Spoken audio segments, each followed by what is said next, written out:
an onside kick to begin the game. And it is gobbled up by the NFC. Well, they tried to give this home crowd something to cheer about early, but it failed. I don't know, maybe you try that on the road to get some momentum. What about here at home? Would agree with you totally on that. I think at home, you don't ever want to put your fans in a position where they're questioning what you're doing. And right now, they have to be in the stand saying, why would we even do that? We're already behind you. You don't need us anymore. And this one, boy, an unsuccessful attempt, that can really change the momentum of this game in a hurry. So as we mentioned at the top, let's take you through the life of John Madden. And, you know, it's very fitting that we're here back in the Bay Area, not just because John's so associated with Raider football, but also because this was where he spent his formative years. Yeah, he grew up over in Daly City with his buddy John Robinson, who would also become an NFL head coach. And he played his high school ball at Jefferson High, eventually wound up playing tackle at the University of Oregon, and later Cal Poly San Luis Obispo. Played well enough that in 1958, he was a 21st round draft pick of the Philadelphia Eagles. That's right, he drafted 30 rounds then. And looking for a lane, but none to be found for Sanders as they stop him short of the line to gain. Nothing doing on that one, and it'll be 4th down. Now Morton Anderson for the field goal try. From the left hash, this from 46. Anderson's kick is good, and the NFC out to an early 3-0 lead.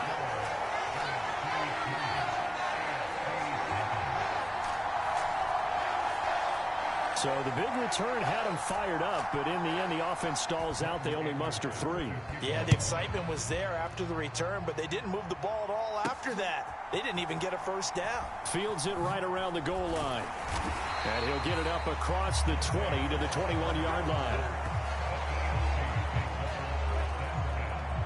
So, Charles, as mentioned, we've got another Coach Madden over here on the AFC sideline. Of course, his Raiders, members of the AFC West. So this is a conference he battled in for his entire career. And you think about the landscape of the NFL as he was getting into the back half of his tenure. It was a golden era for coaches. You had Don Shula, Tom Landry, Chuck Noll, Bud Grant. But it was John Madden who had the best winning percentage of them all, CD. 759, the best ever. Brandon, it's hard to believe he could be so successful in a conference with all those great teams. The Steelers won 4 Super Bowls. The Dolphins won 2 and were a mainstay in the playoffs. The Colts were tough. The Broncos came on late and went to a Super Bowl themselves.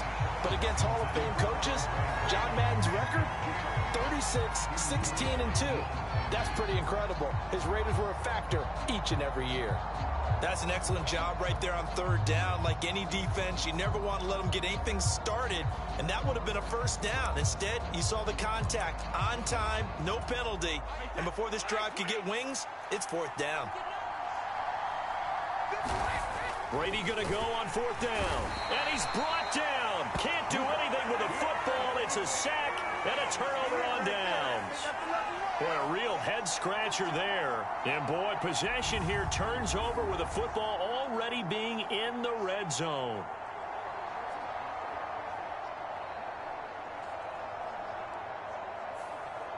The NFC offense coming out here, and you know, Charles, Coach Madden always said that if he had one drive to win a game and he had to pick a quarterback, he would pick Kenny Stabler. But I think if you asked him to omit any of his Raiders players, there's a good chance the guy he'd select would be Brett Favre. Brett Favre is always smiling. He's always laughing. He's always talking to someone. He remembers that it's a game. And if it's a game, you should have fun. And, Brandon, that always reminds me of a great movie line where one of the players was telling the coach, every time I say it's a game, you say it's a business. And every time I say it's a business, you say it's a game. With Coach, it was always a game. And he is met quickly in the backfield. Down he goes, folded like a lawn chair. It'll go as a loss of a yard, so now they deal with 3rd and 11. Sometimes you just sit back and marvel at what he can do defensively. Speed, strength, quickness, he's the whole package. And that package just wrapped up the runner for a loss. Meanwhile, on 3rd down, they take a shot at the end zone, but it's incomplete. No surprise at all. They're looking for the big man early in this one. The only surprise for them, he couldn't hang on to the pass. The Hall of Famer's kick is good, and that will make it 6-0.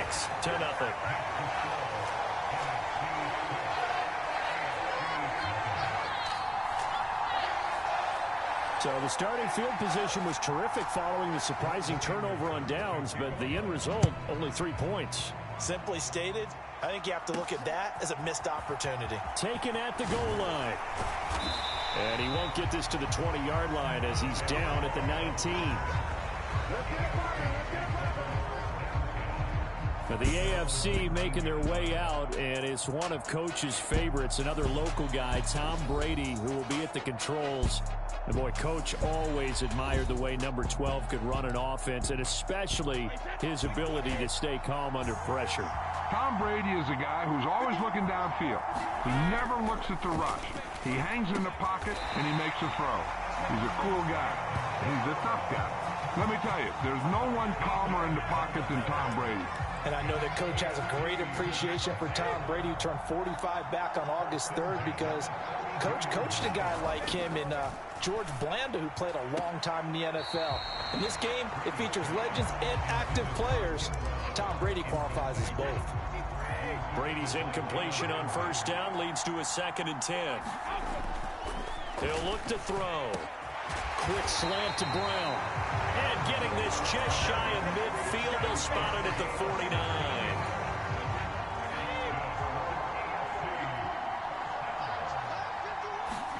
Throwing on first down is Brady. He finds his man, complete. That's Gonzalez. And he's going to be brought down on what will be the final play of this first quarter.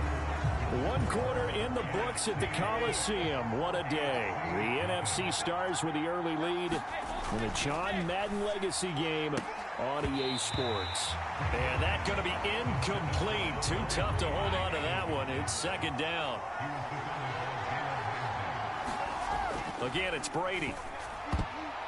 This throw incomplete, nearly picked off. And with his pedigree, he doesn't drop many of those. But 3rd down coming up. This offense was on the move. Now 2 straight incompletions have them looking at 3rd and 10. Brady. And that one a little too high as it's knocked away and incomplete. That's not the first time they've gone his way on this drive, and they were obviously keyed into him because they were there to help break that pass up. So coming on now is the field goal unit. They're going to try for 3, and he'll need all the leg he's got here. This from 54 yards away. And that one's not going to get there. Not enough juice. An ambitious effort, but it's well short. And the deficit will stay at 2 field goals. Charles, 54 yards. I'm surprised that came up short. I would agree with that one because normally, if he misses, it's accuracy, not length, because he has plenty of leg for that. But maybe it's like I hit my golf shot, you know, maybe it's like my wedge. You know, when you chili dip and you hit the ground ahead of it, sometimes that'll shorten your distance as well. Favre on 2nd down. Got a man. It's Randy Moss, complete. And they'll get this well past midfield before being stopped just before the 35. Well, Charles, you mentioned Coach was a 21st-round draft pick back in 1958. It was the Philadelphia Eagles who selected him. But unfortunately for John, knee problems, they just continued to dog him. He was hurt in his first training camp. Actually never saw the field as a player in the NFL. But it was still during his time with the Eagles. You and I were talking about this before going on air, that you could start to see the light bulb going on for what his career path might entail. And it went on in a big way, didn't it? Because while he was rehabbing his knee, he started to spend a lot of time breaking down film with the Eagles. With quarterback Norm Van Brocklin, the future Hall of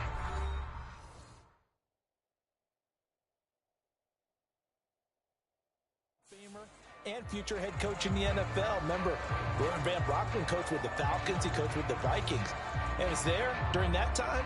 I think Coach Madden realized his love of football and love for teaching, combining all that together, and that meant being a football coach. So in 1960, began his coaching career at a small college south of San Luis Obispo called Allen Hancock, and then later at San Diego State University under another legendary coach, the guy who could throw it around pretty well, Don Coryell.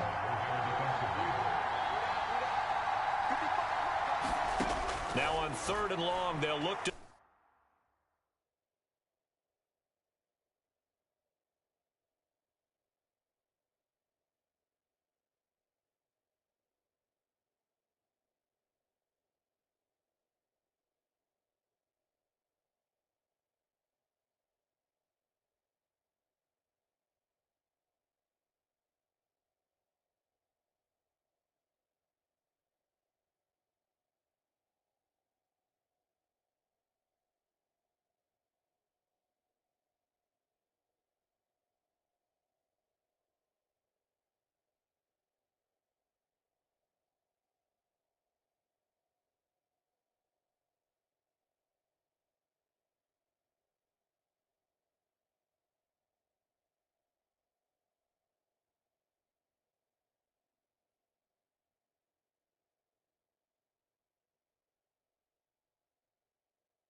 throw. Pressure, and the AFC gets to him for the sack. Myles Garrett in there to drop it for a 6-yard loss, and that will lead to 4th down. Brandon, what I remember most about playing with guys who knew how to rush the passer, they would just tell you, just cover people for me, just long enough for me to get there. And that's exactly what happened on that play.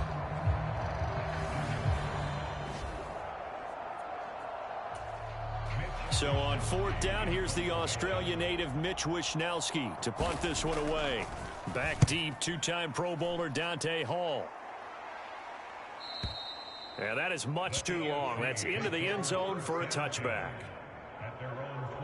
The AFC offense heading back out. You know, Charles, Coach really loved to utilize his tight ends in the passing game. You think about Dave Casper, Hall of Famer for those great Raider teams. And I think he saw a lot of Dave Casper in an all-Madden staple, Tony Gonzalez. Tony Gonzalez is the type of tight end I think everyone's looking for. He's a guy that can make some big plays from that tight end position. Let me tell you, you better make sure you have him accounted for on every play. And that's exactly right, because Dave Casper, he could shred defenses down the middle of the field. And that's exactly what Tony Gonzalez did in his entire career. A 14-time Pro Bowl selection. Only Tom Brady has more. There are 6 guys in the 15,000-yard receiving club. He's the only tight end in there. Tony Gonzalez, every snap, you had to know where he was because he could make plays short, medium, and long, and often put the ball in the end zone. Charles, you know, it was in the early 1960s that a young John Madden made the acquaintance of the owner of the Oakland Raiders, one Al Davis, of course, and the two, they really bonded, would become one of the best owner-coach duos in NFL history. And to take it a step further, Al Davis became someone who John referred to as his best friend. Yeah, in 1967, Brandon, Al Davis hired Coach Madden to be a linebackers coach. Remember, this was still the AFL at that point. We had not merged totally with the NFL. And Coach Madden, he paid dividends almost immediately. Helped the Raiders win the AFL title in 1968. And that meant a date with the Green Bay Packers in what was now known as Super Bowl II. But by 1969, at the age of 32, just 32, Brandon, John Madden assumed the mantle of head coach of the Oakland Raiders. And what a ride the Raiders in the NFL were about to go on. It'll be Sanders to begin the drive. Looking for a seam, but finding none. He'll get back to the line of scrimmage, and that's it. Ray Lewis up from his linebacker spot to make the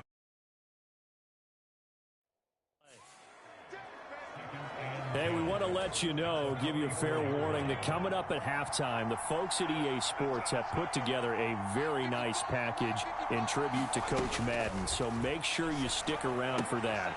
Again, coming up at halftime. Charles, you talked about John Madden and the Raiders going on a ride. Well, try these numbers on for size. In 10 seasons as a head coach, the Raiders won their division 7 times. They finished second the other 3 times. And he became the youngest coach to amass 100 career regular season victories and is still, to this day, the franchise leader in wins. I mean, you think about it, that's where that rivalry with Kansas City really took root, as did the expression commitment to excellence. And boy, was it personified by the players who played for Coach Madden. On offense, how about quarterback Kenny Stabler, wide receiver Cliff Branch, wide receiver Fred Biletnikoff, tight end Dave Casper, to name a few. How about those great linemen he had? Center Jim Otto, guard Gene Upshaw, tackle Art Shell, all of them in the Pro Football Hall of Fame. And guys on the defensive side of the ball, the Mad Stork himself, Ted Hendricks, Willie Brown, John Matuzak, Otis Sistrunk, and Big Ben Davidson. So many great players, so many great memories. Now the NFC going to call the first of their 3 timeouts, as the stoppage will come with a little under a minute to go in this first half.